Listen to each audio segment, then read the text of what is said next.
have Nancy Osgood, we have Bob Parker, and then we have Mr. Aldrich, Bill Aldrich, and welcome, all three of you. It's nice to have you here. I get to see that lovely face almost every single day. But it's nice to have you here. And they've come to show us their new book, but more importantly, to share stories and reminisce. They want you all, they're going to get into your minds and find out what you all know about Norwich. So having said that, I'm turning it all over to you. And we do have refreshments if anybody gets tired of just sitting there and you want something to eat, something to drink. We'll be glad to get you drinks anytime. Just put your hand up. In the meantime, it's all yours. Thank you all very, very much. And needless to say, it is fun to be here and to have the opportunity to talk about what surely interests all of us gathered here, and that is the history of Norwich. My husband and I, also named Bill, but a different Bill, not one down here, moved to Norwich about 17 years ago. So my reminiscences of Norwich, or memories of Norwich, are pretty confined. But Bob Parker, whom you know, and Bill Aldrich, they have been here almost forever. And their stories are rich. And I know many of you here have many longer years of Norwich than I have. And so I would just like to reiterate what Bobby said, is that the purpose is for us really to have a good, fun chat about Norwich. Yes, we did publish, the Norwich Historical Society, did publish a book, which is only about a year late, last December of 2012, of the history of Norwich. And on the cover, as you can probably see and would recognize, is Paul Sample's painting of the Norwich Pool, which he did in 1944. Obviously that was during World War II. He was employed by Life magazine at the time to do some artwork for them in the Pacific, and he was home for a brief vacation. And he went down to the Norwich Pool where his younger son Tim was receiving swimming lessons from Gigi Bora, and he was learning to put his face in the water, and I guess he did indeed do the doggy paddle. And Paul Sample took his paintings home, or sketches home, and painted this picture and called it Norwich Holiday, which is a lovely thought. How did this book happen? Well, Bill Aldrich and Warren Thayer, who you may know because he was there moderating town meetings, had the brilliant idea that it was high time that we publish a new history of Norwich, the last one having been published in 1905. And so Bill knew some other people who were like-minded, and so about 8 of us got together 5 years ago or more, and the 8 being Alan Berlosheimer, Bill Aldrich, Warren Thayer, Susan White, Susan McGrew, Elizabeth Nelson, Jan Finney, and I. We each decided that it would be fun to write about what we wanted to, not maybe what we ought to write about in the history. Oh, great, that's going to be fun. So we were following our passions and also believing that if we wrote about what we really cared about and what interested us, it would be a better chapter. And so, but we don't pretend that this is the last word in Norwich history, but it certainly, we hope, is one that is engaging and that will prompt others to do further research. We also invited other people to write articles. John Moody being one, Jean Bob Parker contributed a wonderful biography, a reminiscence of his father Glenn, and just a host of others as well, people who were involved in the American Legion or the Women's Club or the League of Women Voters. We have quite a spread. So what I thought I would do would be first to go through just briefly, maybe 10 minutes, what's inside the book, and then ask you to ask us questions or begin reminiscing. I know Bob and Bill are very good at talking, and Debbie Van Orman just arrived, and I know her memories are rich and deep, and we're counting on you, Millie, and on you, everybody, just chiming in and having stories just flow. So anyway, I hope we will all have fun, and then we will have cookies and whatever, and that will be great. So, the first chapter in the book, there are 19 in all, is an introduction that Alan Berlosheimer wrote about what Goddard and Partridge had wrought. And basically the 1905 history of Norwich, which was published, authorized by the town, is a very good, solid history and very typical of those that were written at that time. The second chapter is called Comfortable Communion, an overview of Norwich, and indeed Norwich history is condensed in just a few pages. But one of the things that enticed me about this is I was looking at a map and wondering why in the world are all the communities in Vermont and many in New Hampshire the same sort of square shape? You know, why did that happen? Well, Benning Wentworth was a busy man. He was the royal governor of New Hampshire in the 1800s and between 1700s, and between 1749 and 1767, he chartered 129 communities. And basically, the precedent for laying out the town, going back to what dimensions followed by British and European custom. And I found in the book, and I quote from another book, an anonymous 17th century commentator noted that, quote, comfortable communion among the inhabitants of newly established towns in the region would ideally be achieved by a planned square 6 miles up every way, E-U-R-Y-W-A-Y-E. The houses orderly placed about the midst, especially the meeting house, the which we will suppose to be the center of the whole circumference.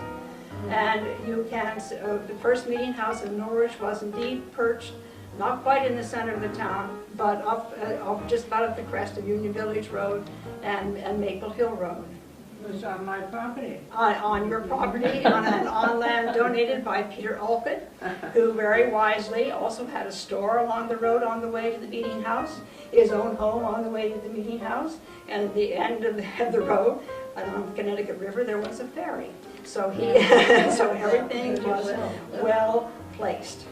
The third chapter was written by Brian Day, a brief geologic history of Norwich and the surrounding region. He's a professor of geology, he's a professor at Dartmouth, and we all sort of believe that our geologic history defines the natural stage upon which our human history has unfolded. And needless to say, he speaks a great deal about the effects of the glaciers and erosion on our landscape, and notes the clay deposits which were so important for the making of Norwich brick, and the gravel and sand areas, thanks to the esker that flowed through the glacier. Elizabeth Nelson basically wrote the next 4 chapters, the first one being river sightings, Norwich on the Connecticut. She talks about the flatboat trade, where cheese and butter and logs and beeswax and ginseng were sent downriver to Connecticut, Hartford, Connecticut, and Springfield, Massachusetts, and up from there came salt and molasses and rum and fine textiles and pots and pans and things that were needed. She also talks about the 6 bridges that cross the Connecticut River, where the Ledger Bridge is now, but that one being the 6th, ferries that cross the river. And there's this wonderful picture in the Dartmouth College collection, an aerial view of Wilder Dam, and Wilder Dam obviously being right here, the community of Wilder there, Hanover here, and Norwich over here in the distance, and a fair amount of undeveloped land along here. And what intrigued me about this particular time, because again this is 1950, that there was the Dartmouth Lake Sunapee Region Association and the Wilder Lake Association, and when they built this dam, water was backed up. The level of the river rose 18 feet, taking land on both sides of the river, obviously. And so what to do with this new, I guess, pristine shoreline? Well, these 2 development associations put out a pamphlet, and they said, Wilder, this is what I'm going to quote from, Wilder Lake on the Connecticut River. The largest undeveloped lake in New England, Wilder Lake, offers 50 miles of deep, clear, water free of obstruction, winding through a pleasant valley bordered by dairy farms and beautiful wooded hills and mountains. All the best in boating, fishing, picnicking, cruising, racing, regattas, and water skiing is possible here.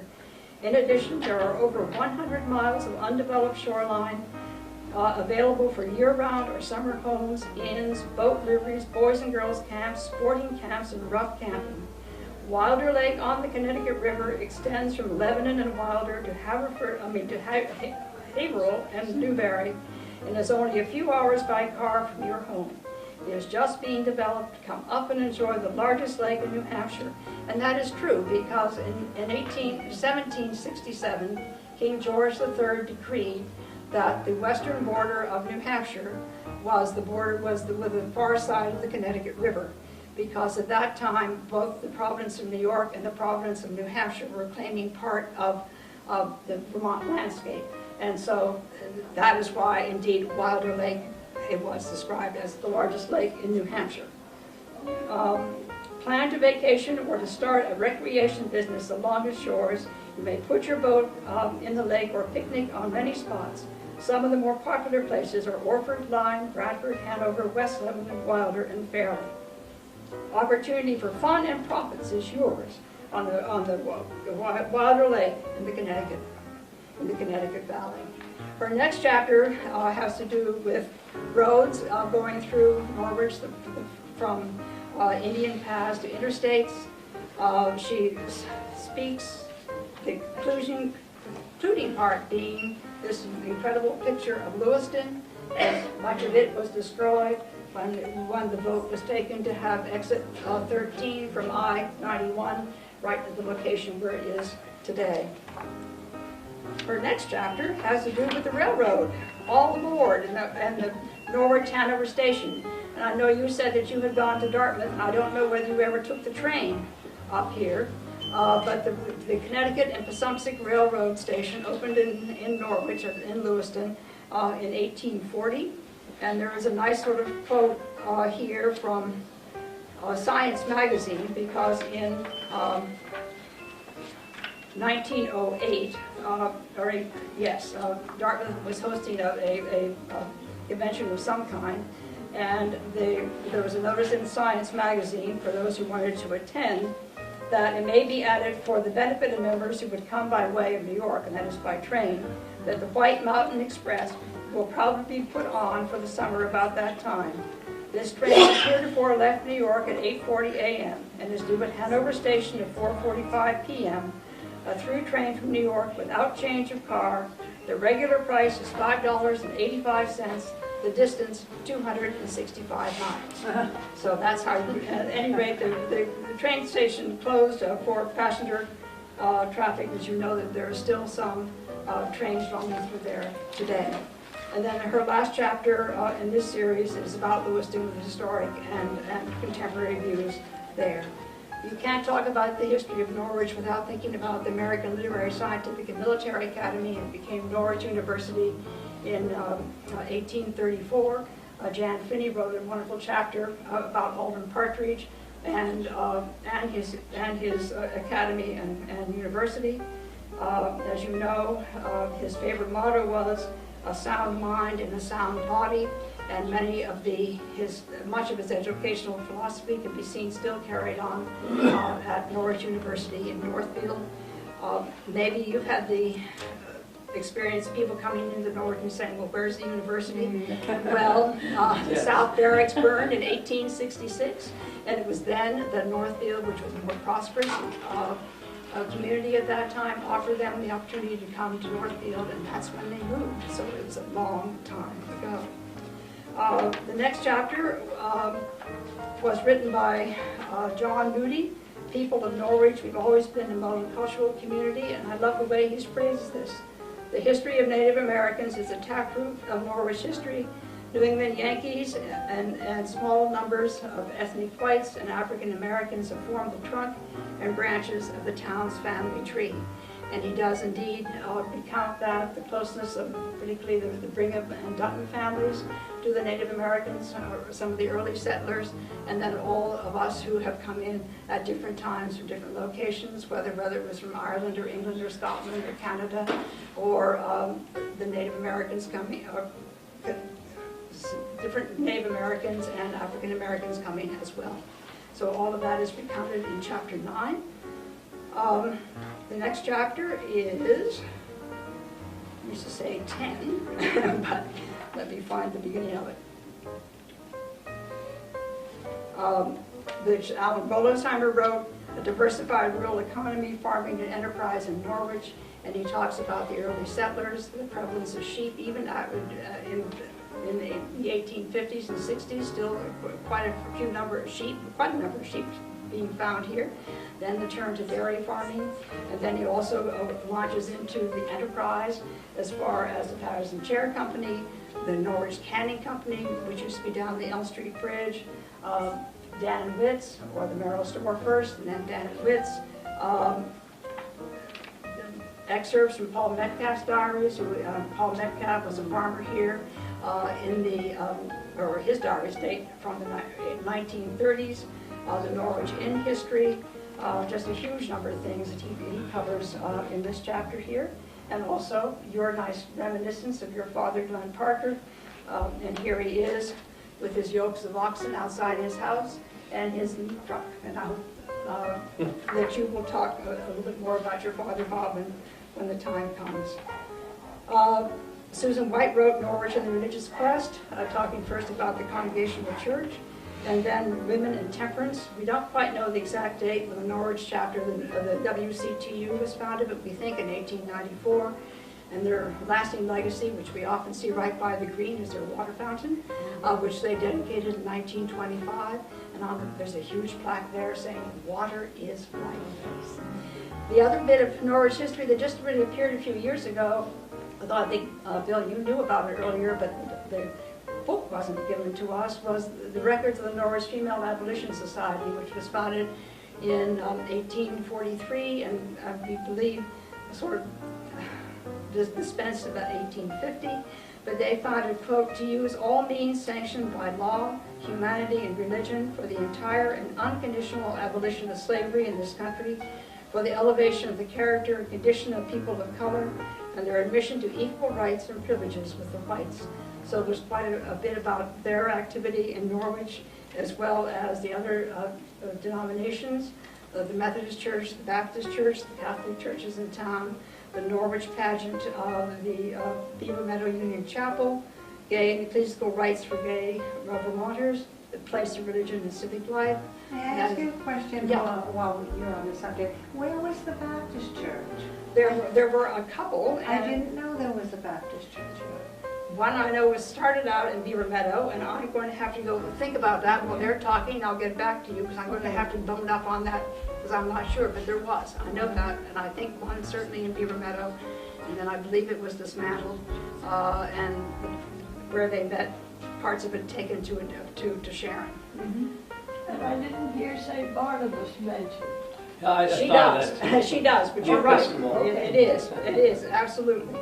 Ruth Hall, who was a teacher at the Marion Cross School, wrote about teaching and learning education in schools in Norwich, talking about not only the public school, the one-room schoolhouses, but the village school, the growth of the Marion Cross School, and in that same chapter are some of the many private institutions, 2 female seminaries, one founded I think in 1828 and another in 1850, Norwich Academy, Norwich English and Classical Boarding School.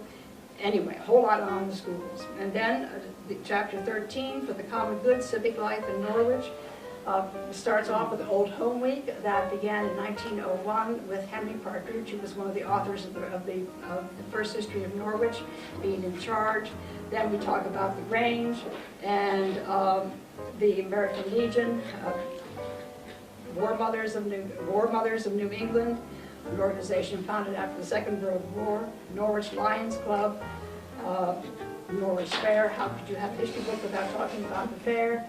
The Norwich Women's Club, the League of Women Voters, and the Norwich Historical Society. The next chapter Jean Law wrote, and she was also wonderful about being our copy editor. If we can touch the imagination, the Norwich Public Library, which was founded in 1880, in the vestry, they had their first meeting in the vestry of the Congregational Church, and she recounts that history to the present with the wonderful pictures here of Abby Metcalf, who was one of the distinguished librarians, Sylvia Fraser, and this sort of mobile library, which had to be used while they were making an addition to the current library. The library building itself was begun in 1901 and dedicated in 1902. Then Susan McGrew, who alas is not here, but she wrote a wonderful chapter on "And Then They Played." Norwich is indeed an active place, but what about earlier times? What did Norwich folk do when they weren't at work or at school? Was there even time for recreation and fun? And of course the answer is yes, because, and then she breaks it down into what people did in the 1800s, early 1900s, talks about scouting, the 1930s. There's a wonderful picture here of Hazel Dixon, her high school graduation picture. I know we're also fond of her. The Alto ski area, the Fort Sayre ski program, all those things are covered in her chapter, as well as the dedication of the Norwich pool.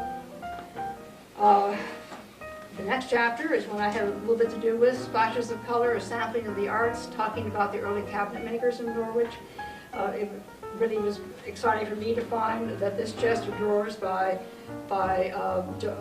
Stedman is in the Winterthur collection, and in this regard is one of the finest pieces of Vermont furniture in their collection. And Historic Deerfield just bought another chest by him. We talked about music, the YMCA band, various poems by Norwich poets, or here Basil Slovak, who I think many of you might remember him as quite a puppeteer, and great fun to collect some of your stories about him.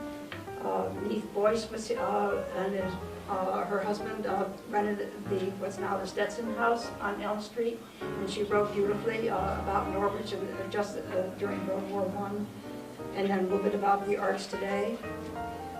Warren Thayer wrote Fire, Police, Help, Norwich First Responders. And as we learned from one of the books we used as a source,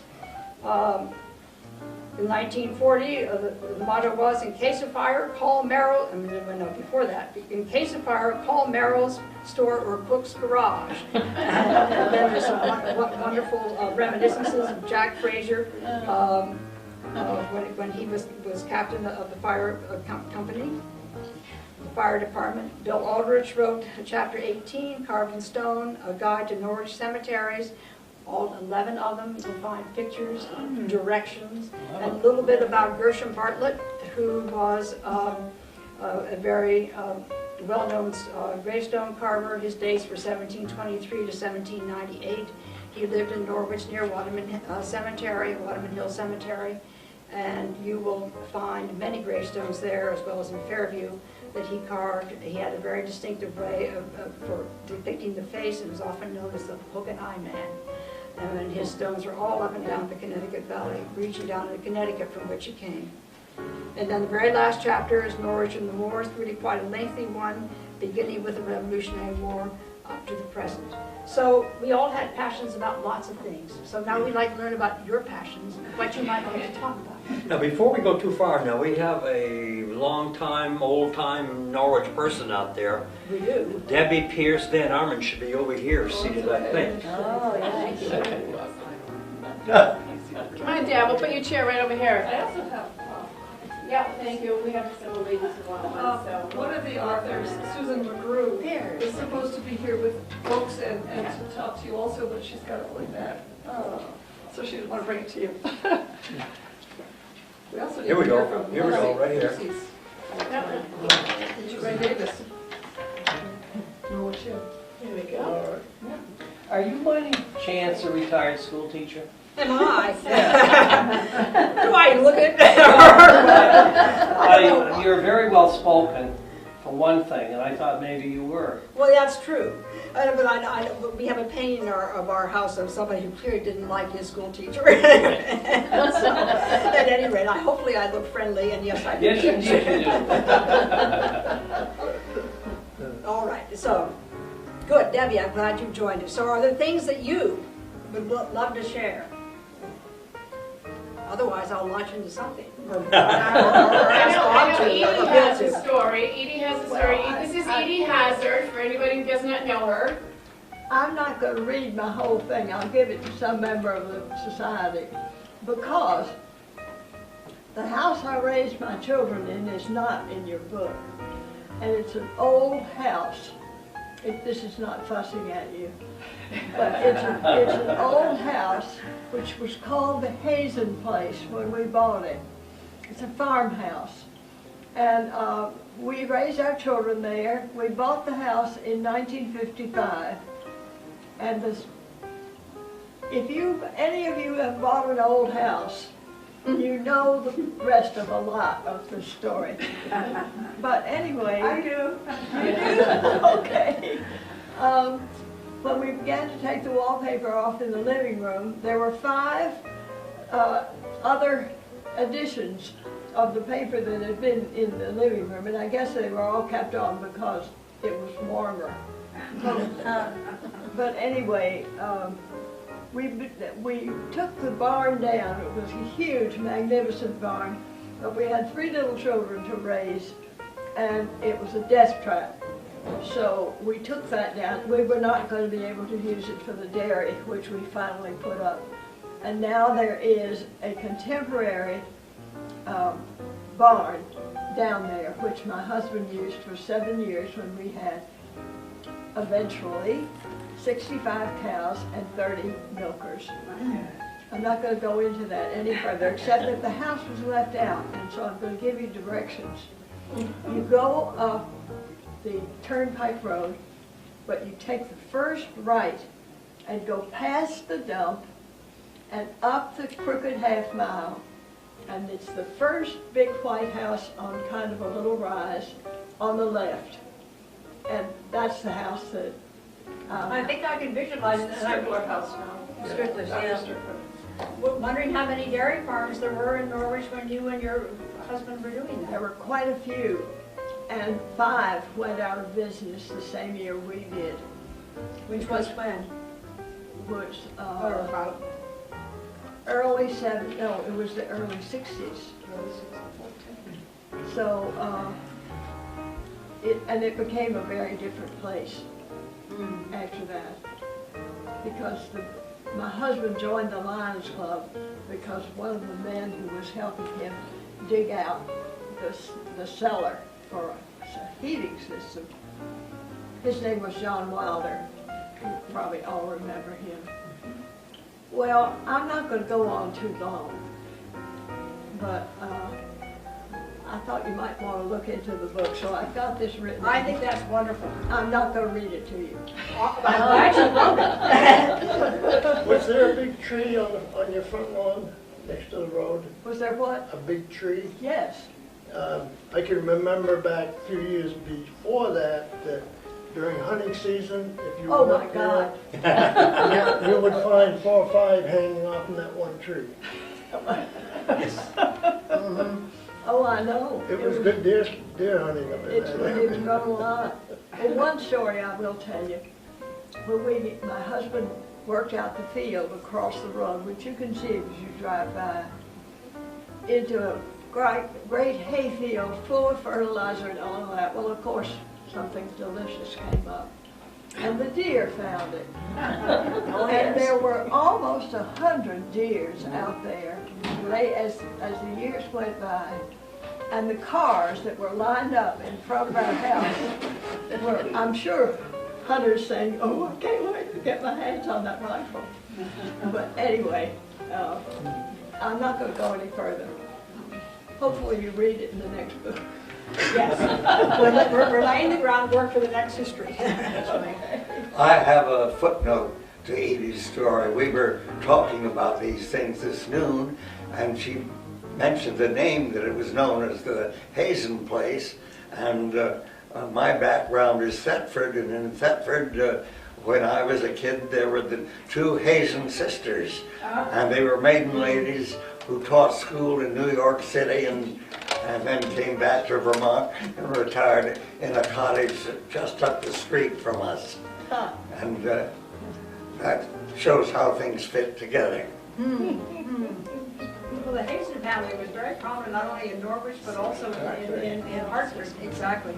Over then I was, Here's how Susan Payson joined us too. Oh, good, oh, Elizabeth, I mean, you missed, oh, this is Elizabeth Nelson, exactly, who wrote those 4 chapters we were just talking about. So, at any rate, Debbie, come on, somebody else chime in while I look for something here on Hazen, because there was a Hazen mentioned here with all his sheep. Being the winter months, I can relay another story about Lewiston and Dartmouth College, because Dartmouth Carnival was coming into the dated area, and they didn't have any snow. And of course, Dartmouth Carnival was a big weekend. So they imported about 26 carloads of snow from Canada. And they brought it down and they parked it in the Lewiston station, and it was up to the college crew to go over and dig it out and truck it back up into town. So they had a ski jump and they had a few other things. Well, the night before Carnival, or 2 nights before Carnival, after they'd already gotten the snow, we got 26 inches of snow. So consequently, all they did was just left the doors open down there and let the snow melt out of the cars. Back to the dairy farms. When we first moved here in the 60s, we moved up onto Nick Jacobson's farm on Bragg Hill, and we were next to Bob Cossingham's dairy farm. And Bob thought that if boys were living in Vermont that they should know how to milk a cow.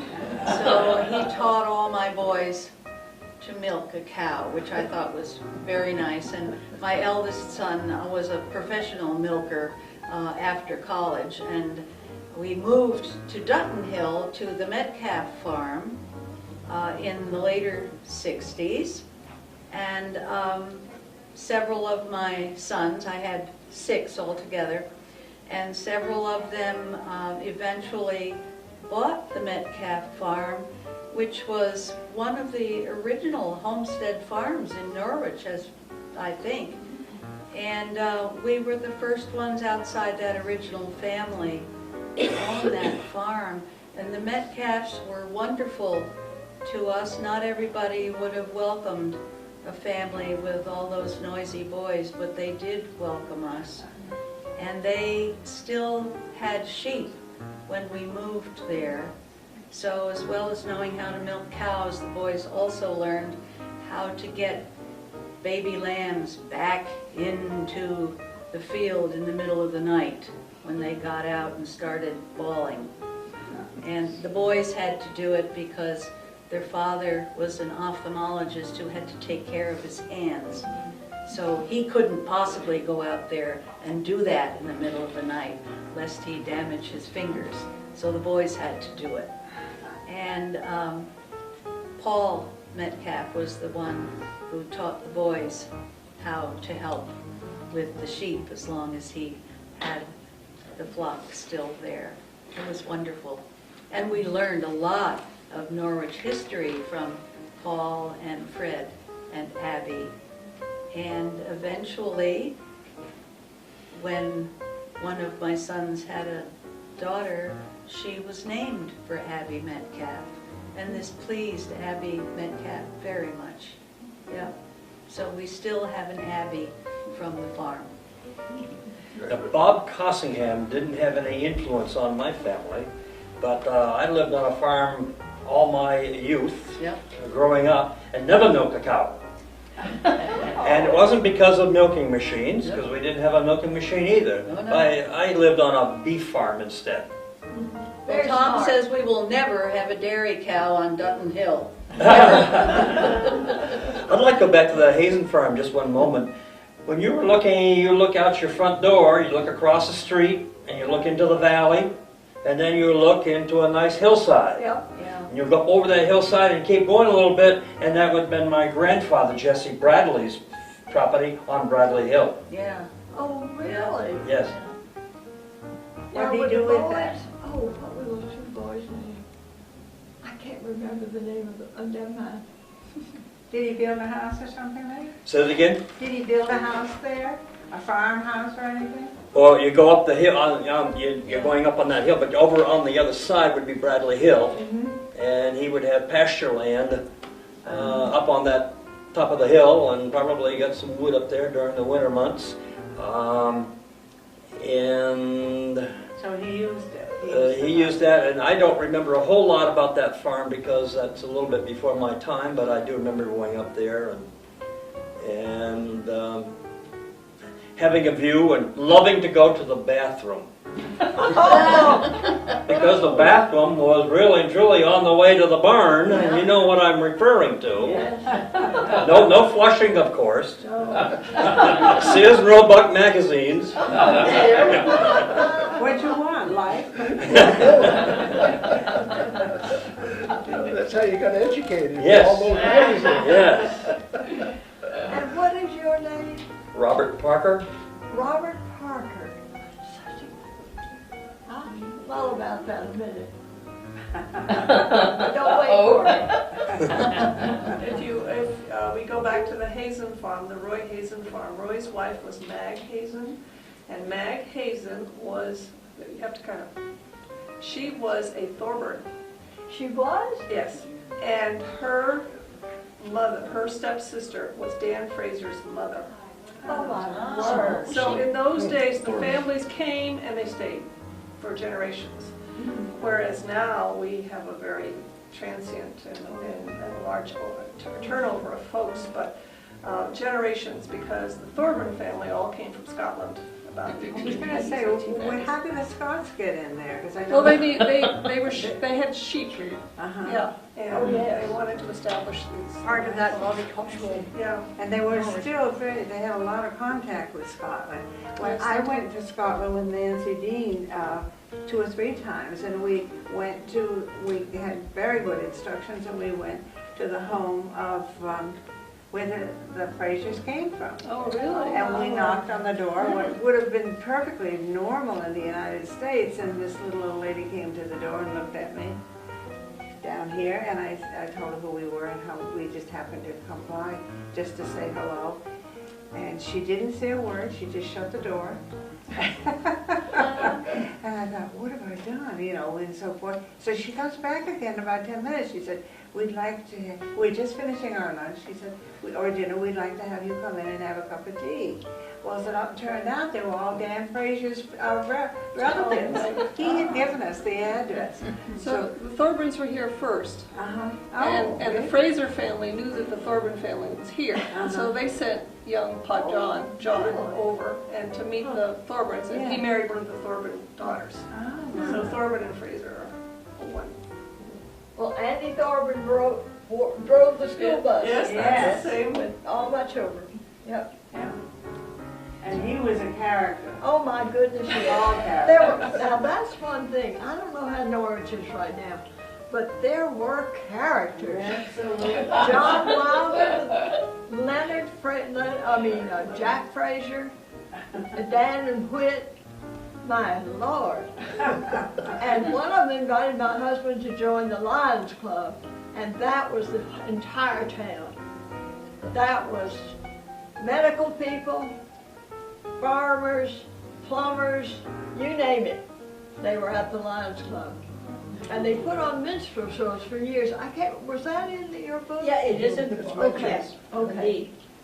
That was a case. I don't want to take the whole thing here, but I just talked with my daughter Liz, who is the pianist, who comes and does the spring song write and everything here in the spring to anyone who wants to come and sit and listen. She teaches piano in a private school in Minnesota, and she just had 2 new pupils, little children, when she went to school on Monday. And they were very reluctant to tell her where they were from, but she said, I feel I should always get acquainted. And then they finally said, well, you probably never heard of this place. So she said, that's always the key to it. They said, we're from Vermont. Whispered it, as if it was secret. So Liz said, well, so am I. She said, I grew up in Vermont. And they said, did you ever hear of Norwich? She said, I lived in Norwich. And they said, what about Dan and Witt? She said, I used to work there. So she said she never had so much fun interviewing a couple of little kids. There was a little boy and a little girl, but she said it was just tremendous. And I think she told me the name was Binninger or Bidinger, something like that. I don't know, but they've just moved back to Minneapolis, so I really don't know. She didn't know anything more about it than that, or if she did, she didn't have time to tell me. But this happens over and over and over. I see kids with, you know, I'm on a plane somewhere, and I see kids with the Dan and Witt's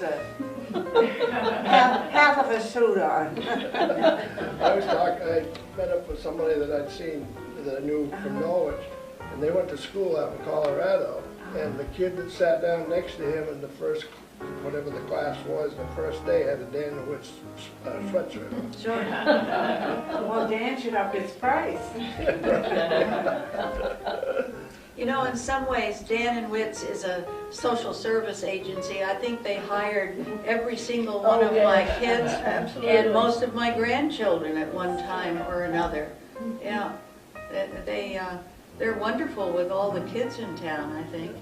Yeah, they still do that. Yeah, I'm sure they do. Yeah, but one of my sons was quite distressed when he came into town not too long ago because Mike was not there to do the gas for him. Oh, yeah. Yeah. Oh, what happened Yeah. to him? Yeah. He's the, Oh, Mike is still there, but we have the new gas tanks now. I see. Yeah, it's not the same as far as chemo is concerned. So where is he? How does he do this? You have to do your own now. I see. Yes. except I think on Tuesday mornings. Except on Tuesday morning. Tuesday morning's the day to go to. And he will come out on request, too. Yeah. Oh, you will. But the old traditions fail. Actually, as part of our book, we took excerpts from an interview with Whit Hicks that appeared in Yeah. Fulcrum in 1975, and maybe you would enjoy some of this. Quote, I went to work at Merrill's General Store, this is Whit Hicks talking, in 1932, and Dan Fraser came a year later. We used to run a delivery cart. That is, we used to go up to the different houses in the morning and take orders. We'd sit in the kitchen and talk to the lady of the house, and we'd tell her what specials might be on. It's just like a salesman coming in and selling you a vacuum cleaner. They'll dump a lot of dirt on your rug, and you'll say, oh, my rug. While half the time they can't get it all up. After taking orders all morning, we'd go to the store and put the orders up and then deliver them that same afternoon. It was a service to the people. You wouldn't believe it, but that's the way it was done. In 1955, Dan and I bought the store from Mr. Merrill, who was retiring. We changed the name from Merrill's General Store to Dan and Witt's. The reason why we picked that name was because everybody knew us as Dan and Witt. See, they aren't our last names. My last name is Hicks, and Dan's last name is Fraser. Dan and Witt sounds a lot better than Fraser and Hicks, or Hicks and Fraser, whichever. Actually, nobody knew us by our last names. When we first started, things were rough, and we worked very long, hard hours. We were just fortunate that people stayed behind us and stayed with us. We had a good relationship with the people. Over the years, the store has changed a lot. When we first went to work there, they used to put cakes or loaf cakes on a rack and sell them. The cakes had no wrappers on them and only little price tags.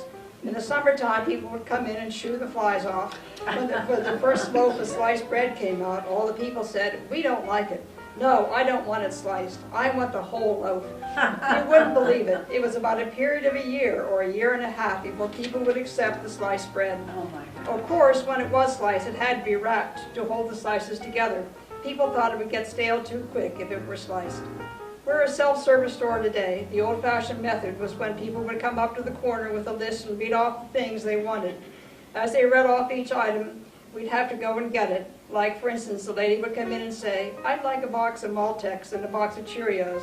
We'd have to go over and get the Maltex and then trot over and get the Cheerios, which might be at the other end of the store.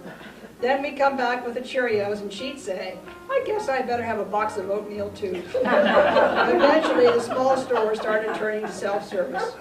After running the store for some years, we decided to add on to it. The next thing we did was buy the house next door. The couple that owned the house was an elderly man and his wife, Mr. and Mrs. Dorn Sargent. Mr. and Mrs. Sargent had the privilege of living there the rest of their life, you know. So when they ceased living, it was ours. We tore down the house and used the space for parking. We thought at one time we'd like to remodel the store. When we see big stores with big wide aisles, we'd be envious, you know. We thought it over, but people said, oh no, don't change it.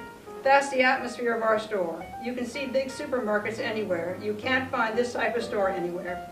Sometimes it gets crowded, but I think the people have been awfully nice, not to gripe about it. I think sometimes the people enjoy it, you know. They walk down the aisle and rub elbows with somebody they know. Then they start a conversation. First thing you know, you blocked up the aisle or something. There's been a lot of conversation pieces gone over here, you know. In 1972 is when I retired and sold out. I couldn't think of anybody I'd rather sell it to than Dan. When I sold out to him, he said he'd like to keep the same name because it's known as Dan and Wits. I said I'd be happy to have my name used with it. Oh, wonderful. Isn't that a nice review? Yeah. So, how about some more memories? Whit had a great sense of humor. And I recall one time, maybe 10 years old, going into the store, and he would say, we got something new, and we want you to sample it to see whether or not it's any good.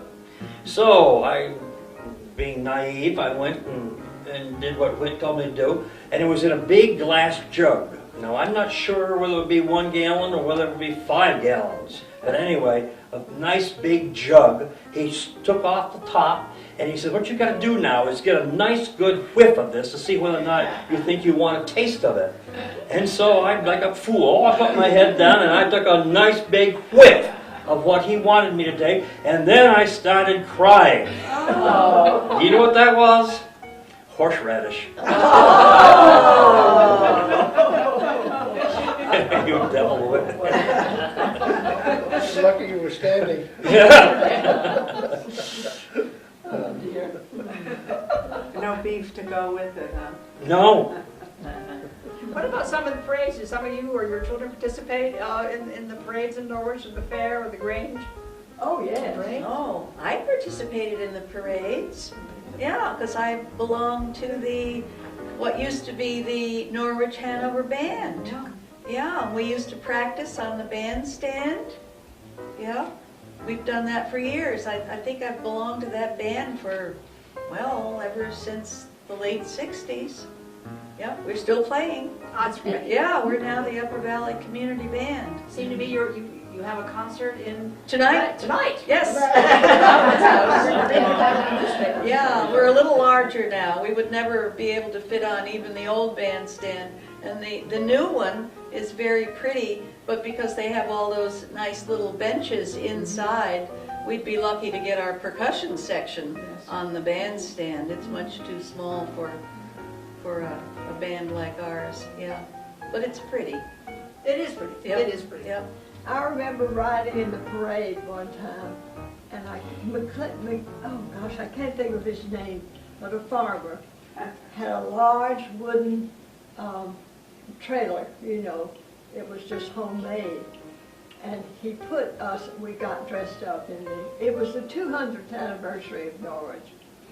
We got all dressed up in whatever year that was.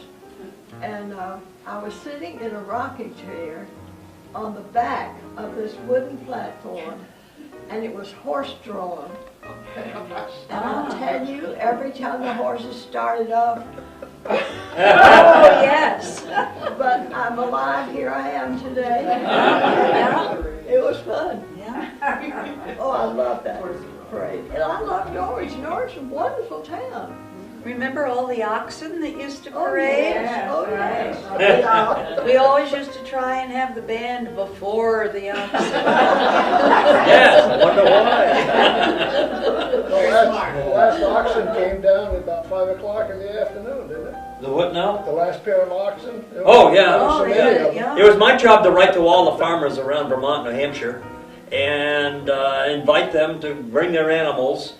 And if they would come in the parade, we used to pay them a small amount of money. And then if they wanted to pull in the pulling contest, I had that all outlined as to how much they could win in first prize, second prize, third prize. And I used to line up about 20 to 25 yoke of oxen up on, by my house. And yes, we'd let the band go by first. Yeah, And thank most of you. the other parade, and then we would fall in, and 25 yoke of oxen would go down the street with the drivers anywhere from age 80 way down to age 6 or 5. Yeah, the 4-H kids would do the it. ox pull?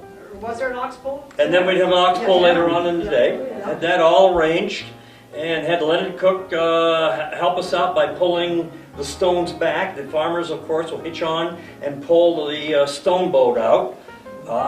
The stone boat would have weights on it, as if probably you have seen pulling of horses and oxen at a fair. And how many pounds usually? Oh, anywhere, let's see, we were 50,000 pounds on a flat Oh, boat. that's huge. That would be a good load. 5,000. 5,000. 50,000. No, 5,000 sounds a lot better, you're right. And it would go up to 7,500 to 8,000. And there was competition to pulling out, and we'd have different classes, the small animals, the small steers, mid-sized steers, the large steers. And the farmers took it very seriously to compete with others, and they would go from fair to fair, Norwich being one of the first fairs, because we were in July. And then I would thank them all for coming. You were telling me though, you got so frustrated year after year, you'd send postcards out saying, will you please come? And you give them a self-addressed stamped envelope, please RSVP that you're going to come. You might get one or two, but 50 would show up every year. Yeah, exactly. Many more would show up than I was anticipating. Yeah, but so you finally give up giving cards up because you knew they'd show up. And then I would be sweating at around 10 o'clock to get these guys all in order, because then I'd have to run down Main Street so I could announce them as they passed in front of the town hall. And I wanted them in order, and I don't know all of them, but I knew some of them. And I wanted to make sure that I had their identification correct. And your mother be home with the kitchen full of wonderful things that she'd bring down to be sold for dinner and all sorts of things. Yes. And your husband, Millie, would be there cooking fried chicken. Well, we gotta talk about the chicken. Tony he had a lot of friends, and he invited a lot of them to come and participate with him. They were going to do barbecued chicken and so forth. Well, they ended up in the basement of the church, the Congregational Church, and it looked like after a while that they'd had more to eat and drink than it was just bacon. They really made a day of it. They had a wonderful time. They were stopping the cars all along both sides of the street. So, but they never had so much fun in all their lives, Tony said. It was just a marvelous thing to do. You have to remember, Route 5 was the main corridor. There was no 91. So At all the that trucks, time. all the traffic north and south to Canada and back would go through, and I could see the guys holding their chickens up, selling them to all of the traffic going on. And come on in, we'll have a beer, but you gotta go to church. I have a question relative to the book. Do you have anything in the book pertaining to the log drives Yes. on the Connecticut Elizabeth, River? who's right next to you, wrote that part. You wrote that part. I was always kind of interested because living in Wilder, as I have all my life, we had a neighbor, Herb Poland, and I think he was born about 1900, and I think the last log drive came down in 1914. And I can remember Herb telling my father, at the time of the drives, where the Wilder picnic area is today, that's where they would put in overnight. And there'd be what I would call a cookhouse on a raft.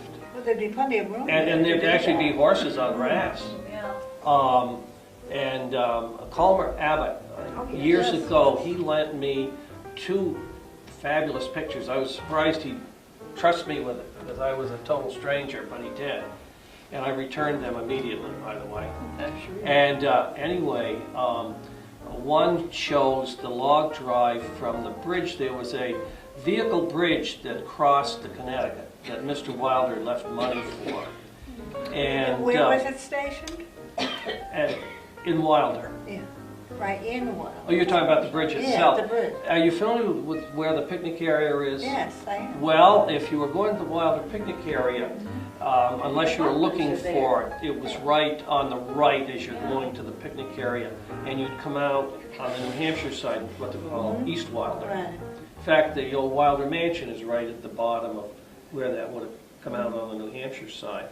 And one of the pictures is somebody, the photographer was standing on the bridge looking to the north, and you see the entire river just covered with logs.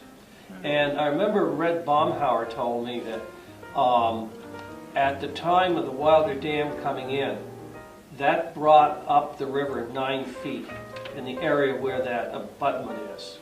The abutment's still there, of course the bridge is gone, because when they put the dam in, the water came up so much, it would have been lapping the bottom of the bridge, so it had to be removed.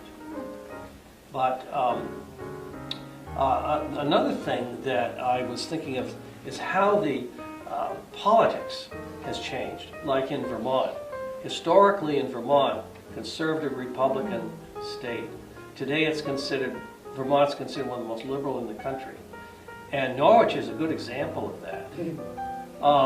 When my father's law partner moved to Norwich back mid-50s probably. Peter Plant. And he decided to run for the school board.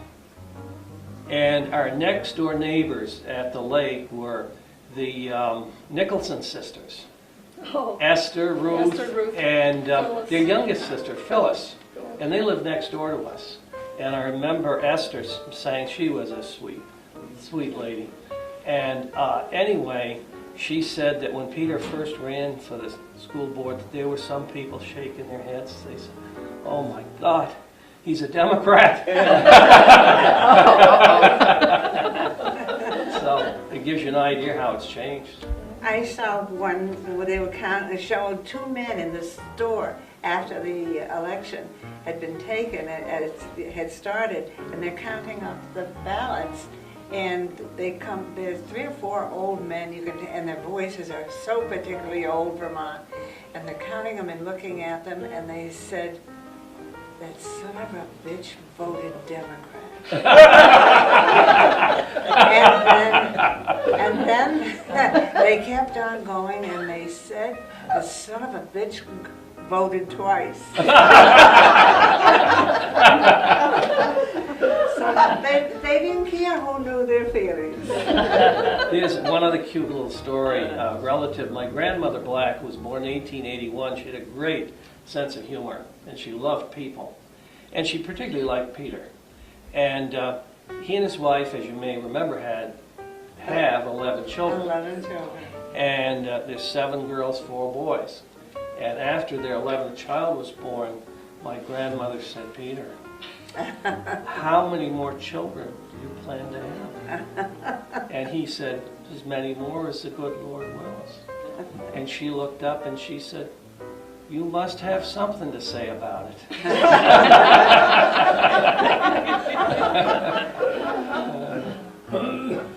Talking about voting twice, when we went to our first town meeting, they were handing out just little pieces of paper for you to use to vote with, and there was nothing to prevent you from taking more than one, and I think probably some people did, you know. Yeah, I was amazed. There was no nonsense about having a real ballot and checking it off and putting it in a box. They just had these little slips of paper, and you marked them yes or no and put them in a box, but who was to say how many you took? No one knew. Yeah. Well, let's go back to Norwich Fair for a few minutes. I can remember when it first started, as well as you probably did. And after the first year, it was decided, not decided, it was basically dictated that there would be no more coffee, and there would be no more, they had these dice games, not games, but a dice, 6 dice were in a basket, and you had 6 numbers on the board, and you'd flip it over, and you put a quarter on in whatever block you thought you'd win. Well, that was gambling. So as long as Louise Johnson was a member of the Norwich Church, there would be no more coffee and there would be no more gambling. So it was a few years before even bingo and card games were even allowed. Well, why were you against coffee? It was a stimulant. Yeah, she didn't like coffee and didn't want other people to. What did you drink then? Water? Water? I guess they had Lemonade. soda, lemonade and stuff like that, but no coffee. And no gambling. Good thing they changed their mind. Well, I think they wanted to long before. The Norwich Fair was started in 1949, I think, by the Norwich Congregational Church to raise money for further expansion. And then after a few years and after a few successful fairs, other churches were getting restless. And they'd like to have part of the pie too. Right. And then they sort of expanded that to include the other churches and divvied up the proceeds according to, I think, the number of, not just parishioners, but at least families that attended the various churches. And then the Norwich Lions Club very wonderfully took it over. And Jay, there'll be another fair, I assume. Lining up vendors for next year. Yeah, that's wonderful. Bill, was your father a native of Norwich? Right, he's born in Norwich. He was. How far back do you go? Too far. Too far. In roundabout ways, we go back to 1787. And in the 1905 history of Norwich, there's a Susan Cushman in there that is direct descendant of the Davis. She married into the Davis family, and my grandmother was a Davis, and she's part of that family. And one of my grandmother's great-grandfather was born in the Converse house on Main Street, which is where the Parsonets live now. What is there now? Parsonets. But he's a doctor, and I'm not sure why. She is too. But my father was born in, well, I guess you'd say Dunk Fraser House or Thayer Lewis House, whichever, is right across the street from where Son Lyon, Jack Lyons lives, up toward the dump. And I told young John Lewis, because I grew up with him one day, when he was at the Historical Society, I mentioned to him that my father was born in his house. And he says, yeah. He says, yeah, there's probably about 100 others. 'Cause the house was full of midwives. The Thorburn sisters were midwives. And my mother was born in that house too. Is that right? So, yeah, my father was president of Dartmouth Savings Bank. I know he dealt with your father. Yeah, that's all. Was your father Morris Aldrich? Right. Was your father? That's my father. Oh my goodness. There's a picture of him in the book, but you won't recognize him because he's in his state guard uniform with a big old metal hat. Oh, really? I'll have to look at it again. My father was Harold Davis, and he owned the Norwich Inn Oh, in 39 and 40 and 41. I remember the Davis family. Because it used to be basically not really a hotel, but I guess they did take in boarders. Because it was basically a residence. It was an inn, Mm-hmm. and my mother cooked, and You set the table. I served the people. And what kind of meals did the inn have, or what memories do you have? Well, yeah. I remember we served Thanksgiving 2 or 3 kinds. We had turkey, capon, Beef? ducks, geese, Wow. and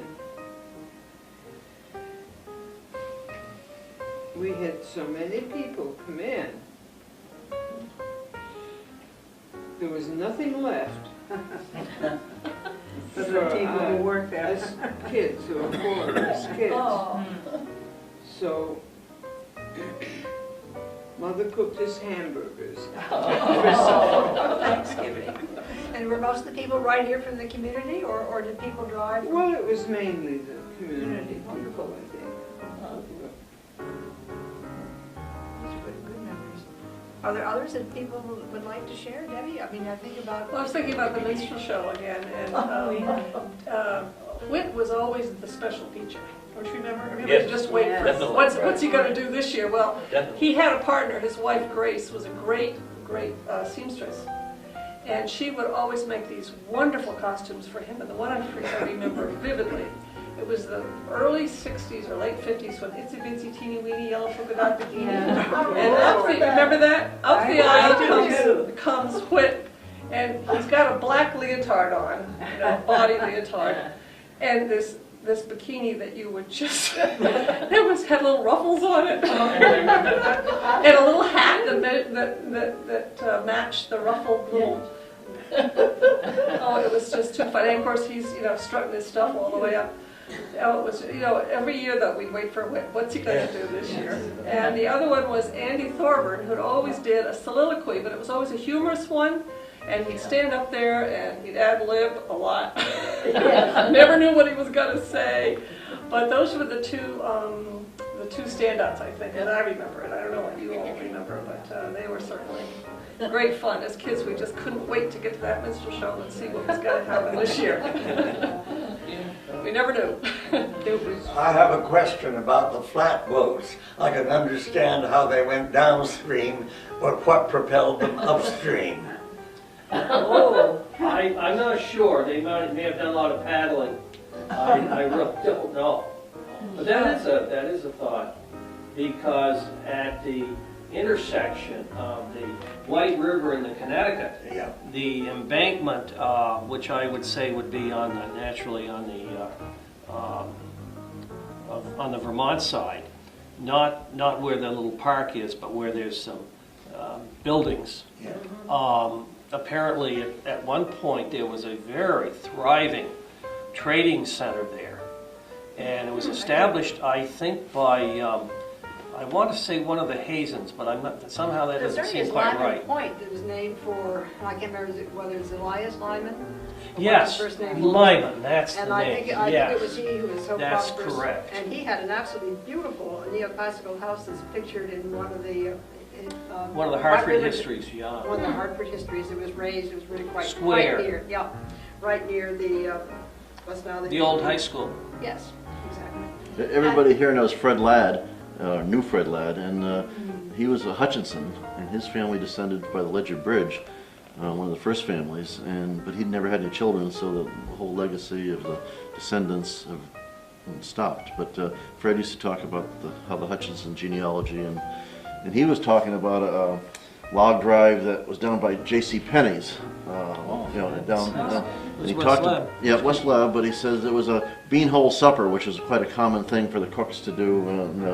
You dig a 6 or 8 foot hole and you get ashes in it and you put beans in it. Well, in the middle of the night, the ice let go and all these logs went down to Portland, Connecticut. And I don't know how they kept track of whose logs were whose, but anyways, it took 2 weeks before they got back up to Vermont, and those beans were still warm in that.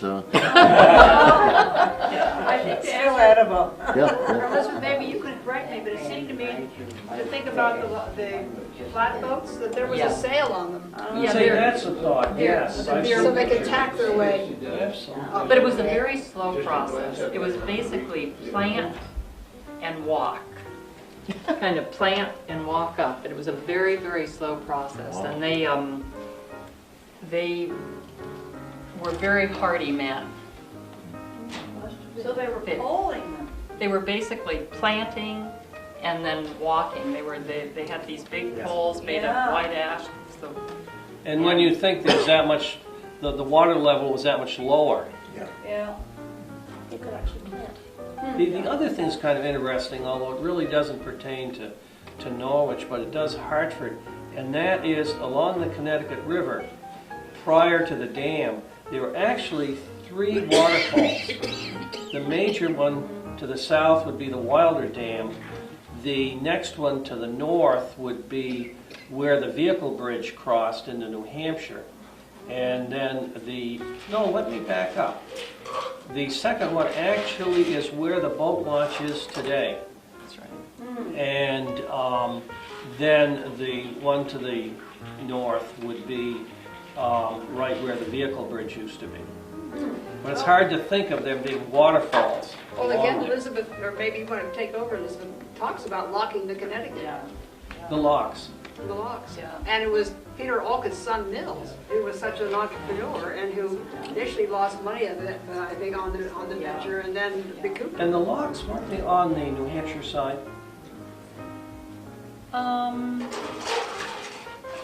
There was at least one set that were, Yeah. because Yeah. we have a Hartford history that actually Yeah, indicates yeah. that. Yeah.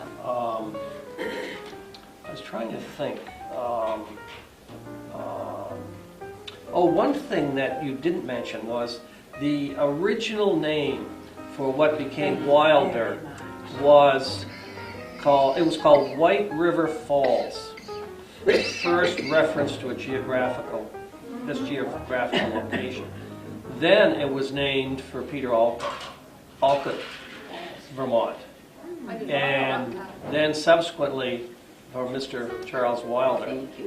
I think he bribed him with the bridge. I think In his will, he left about $12,000. And I did a history for our Hartford Historical Society pertaining to Wilder.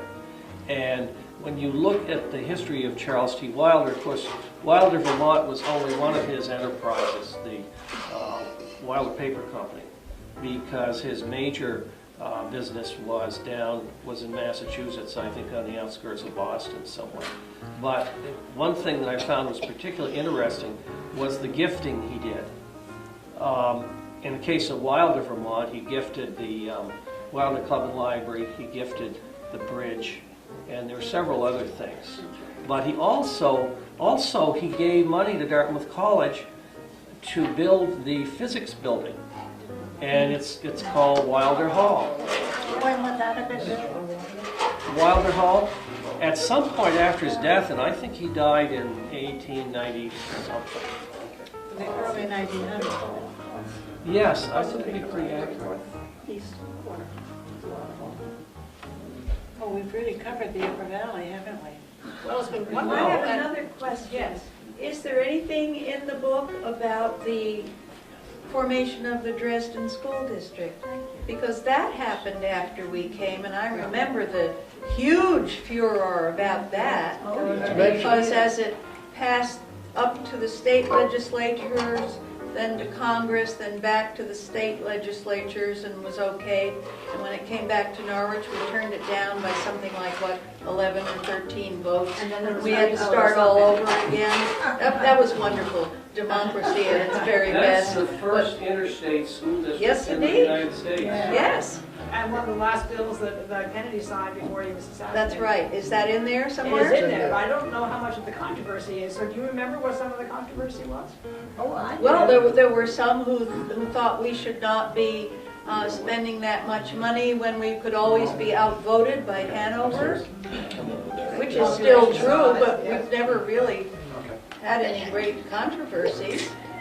And there was also a group of people in Norwich who did not want to lose the wonderful atmosphere that we've all been describing and be part of Hanover.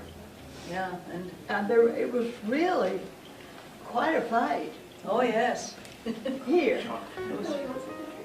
There must have been, I think there was about the Lewiston, where the interstate interchange should be, or exit should be.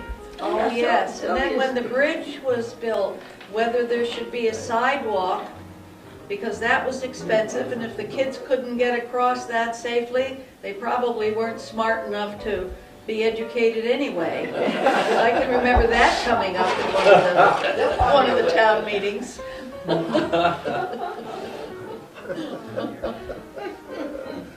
That's a grand old world, isn't it? It sure is.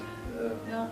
Well, speaking of sort of Lewiston, There's a story that goes with Bob and I, of course, remember the good old days when you could stop by there on the way to Hanover and get a cup of cider in the fall, because they had a big cider press down there.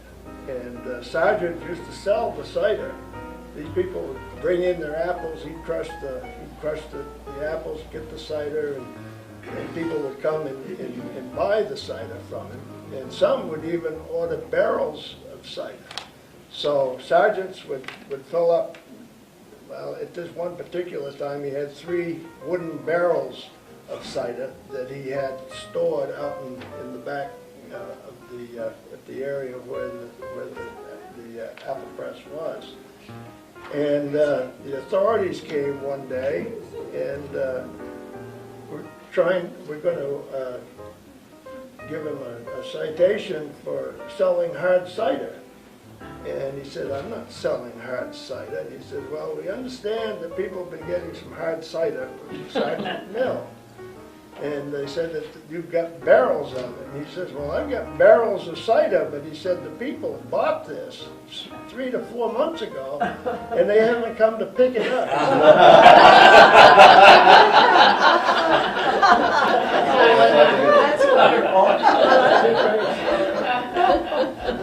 But what we had was sweet, wasn't it? Yeah, all right. We only get the sweet cider. 3 teenage boys, for example, or 4 maybe, after school, walking through Hanover to Norwich, or stop into Sergeant's cider mill there, and help ourselves to cider. Can you imagine that today? No. Just walk right in, nobody there, dip into the big barrel, have your glass of cider, don't pay anything, and just walk out, and on your way to Norwich you would go. It would have to be pasteurized today. Yes, it'd have to be pasteurized. But then my father, about 2 hours later, maybe 3, would be going down there around 6 o'clock to get a couple of gallons of the sweet cider. And he would say, has my son been in here today? So my father would make sure that we did pay for what we got. Now, did he drink the cider right off after he got it home? Or Yep. did he hold it for a couple of weeks? So you're talking about Dan Witz earlier, and that you're talking about getting free cider. Well, Dan Witz didn't give away free ice cream, but there was a young teenage girl that was seen shoplifting several times, putting an ice cream stick under, walking out the door. And one day Witz saw her walking towards the door, and he blocked her. And never accused her a thing about the ice cream under her coat, but he just said, how's school going, and what's your brother up to these days? And it was a warm day, and she started to swear. And so after about 5 minutes, she realized that she'd been had. And he never had to say anything, and she never did it again. Well, they're small. Oh, all right. Thank you. Thank you. Thank you. They have cheese and crackers coming too, so yeah. Get a both. You know where she is now? No. Thank you. Well, some of those days when we used to go to Dan and Witz, Dan would stand off to one side, but he knew a lot of us young folks liked a good joke. And he'd wait until we came up through the line there to pay for our goods, and then he'd start telling jokes. Well, sometimes there were some elder people in there that right nearby that were listening. And they weren't some of the nicest jokes you ever heard. I have a question. Is there anything about Alan Foley in the book? No, there isn't, other than the fact that he was certainly, a wonderful member of the Historical Society and its president, and also I think going to the historic marker down there by the river is also mentioned. But I would love to hear you reminisce about. Well, he told one story once about going to Plymouth, Vermont, and visiting the president's father. And he said that he drove over. In fact, this was not an uncommon thing in those days. It's kind of hard to believe today, but there were local people that would actually just go over, and the old gentleman would just visit with him. And anyway, he said he went over one day, and Colonel Coolidge was out back. He was siphoning under some apple trees, and he went up to him and introduced himself. He was then not a professor. I think he was then what would be known as an instructor of history, U.S. history at Dartmouth. And the old gentleman was very pleasant, and he showed him the Bible and the kerosene lamp and told him what had transpired. And he said, there's one thing about Calvin. He'll never do anything hasty.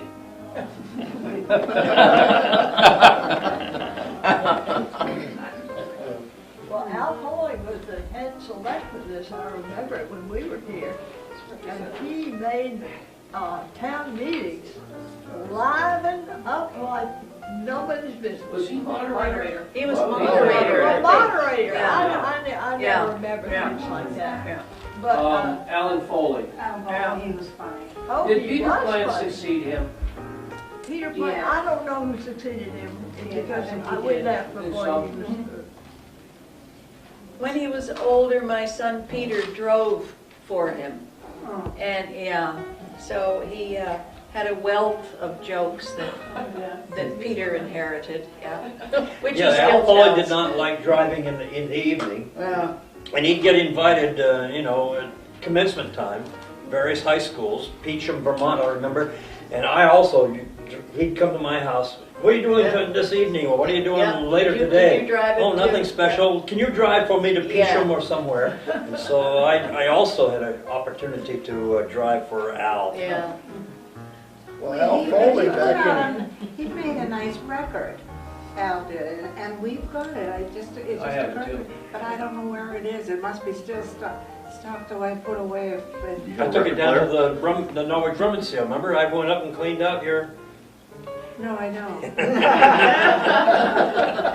I had a whole pickup load of stuff from your place. Oh, yes, you did, but that couldn't have been in it. No, I don't know. We kept that in the house. back in 1948, the town was talking about building a new school. And what they were going to do is tear down the 1898 building, the old one, and put up this new one. And a lot of people didn't want to spend that amount of money, and a lot of people didn't want to lose the schoolhouse because of its charm and everything. So the day that they came to vote on it, Al Foley was the moderator, and he says, now before we vote on this new schoolhouse, he says, I want to tell you something. I'm 50 years old and I'm not about to drop dead, so he says, this schoolhouse isn't about to drop dead. And they voted against tearing it down. So he basically saved the schoolhouse. Gracious, what do we do here? This looks good. Good, thank you. Oh, my. We're having so many absolutely wonderful stories and good things to eat and drink. And maybe while we're doing that, part of the book here in the arts chapter, Neat Boyce and her husband moved to Norwich during World War II, and as I said, rented the house where the Stetsons live. Who was that? Neat Boyce, who was an author, and her husband as well. And I thought we took excerpts from her book. She wrote a memoir of her son Harry, who last died of the influenza when he went out west. But it was really because of Harry, who wasn't adjusting well to New York schools, and she thought that a year in the country would be good for the family and good for him, and he went over to Hanover High. But at any rate, while everybody's enjoying cheese and crackers, we'll go back to World War I and what Norwich was like then. When she begins, or these are the excerpts when she talks particularly about Norwich. On the 1st of October, we reached the farm. It was on the outskirts of a little old village and about a mile from the college town. The house, a red brick, century-old, solid, with quiet dignity and slow lines, stood rather high among the green hills, its rich color set off by stately pine trees. At the back of the house, connected with it after the fashion of the country, was a white-painted low line of farm buildings, sheds, stable, barn, enclosing a small courtyard where the horses could water and roll in the short grass. The house and the grassy terrace overlooked the valley, a part of the rich vale of the Connecticut, which seems to smile with prosperity and content. Gentle green slopes, groups of the graceful wineglass elms, belts of woodland, a dark line of trees defining the river, blue hills beyond, mountain peaks dim in distance. Such was the eastern and southern prospect. North and south, high solemn hills rose abruptly.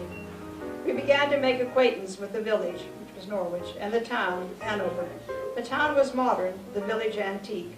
The latter was inhabited largely by old people, many of them upwards of 90. We learned that they were fond of gossip. Our ignorance of practical manners in connection with the farm impressed them unduly, but they profited somewhat by this and so kindly made allowances for our being not quite all there. What social life there was, the women were responsible for. Its center was the church, to which the men didn't go very regularly. I might say churches. The real one was a fine old congregational meeting house with a century or more of tradition, looking out on the village green, where the schoolhouse stood, and where the band, safely ensconced in the high wooden pavilion, played villainously on summer evenings. Besides church activities, including the Ladies' Aid, which was always getting up something, there was the Ladies' Literary Club, meeting once a fortnight for papers and discussion, and the Red Cross. After the holidays, the real siege of winter set in, the snow seemed to wall us in, and visitors were few. For our neighbors, the native-born, a winter sleep seemed to have overtaken them. They had retired to live by the stove and consume their inner stores till spring. It was the winter of the war. We were on rations of sugar and war flour, and coal shortage was always threatening next week. All the young men had gone from the village, all the hired men. The hard winter had certainly killed the fruit trees. There was so much snow nobody could get into the woods, and so no firewood was cut. The mixed flour was playing the mischief with the insides of good citizens who weren't used to corn or rye, chicken feed, in their pie crust and donuts. Town meeting came in March. The farmers had driven in from the valley and the hills. Their sleighs were hitched in a long line in front of the store. This is Merrill's store, where Union Hall was and where they met for town meetings. And in the hall above, I saw for the first time practically the whole community assembled. The men were in shaggy coats with weather-tanned faces, rough, worn, and vigorous. There was a fringe of spectators around the crowded hall, those too young to vote, and a few strangers like myself. On the whole, people preferred to keep things the way they were. They now voted themselves dry again, and then a message from the governor was read. It was, of course, a war message. As the message was read, a deep quiet prevailed among the audience. They were facing something terribly real. Already their young men had gone, and they had felt an added pinch in the sharpness of their daily struggle. Now they were called on for further sacrifice. At that moment I felt more strongly than ever that I liked these hard-grained, inexpressive people, that I would like to know them better, to live on here among them, but it was not to be. The family went back to New York after that. But at any rate, a nice glimpse of Norwich. So I think we've had an absolutely wonderful time, and I thank you all for, delighting in history, and Norwich history, and White River Junction history, Wildwood history, Hartford history. Fun to hear the stories. Well, it's fun for you. You started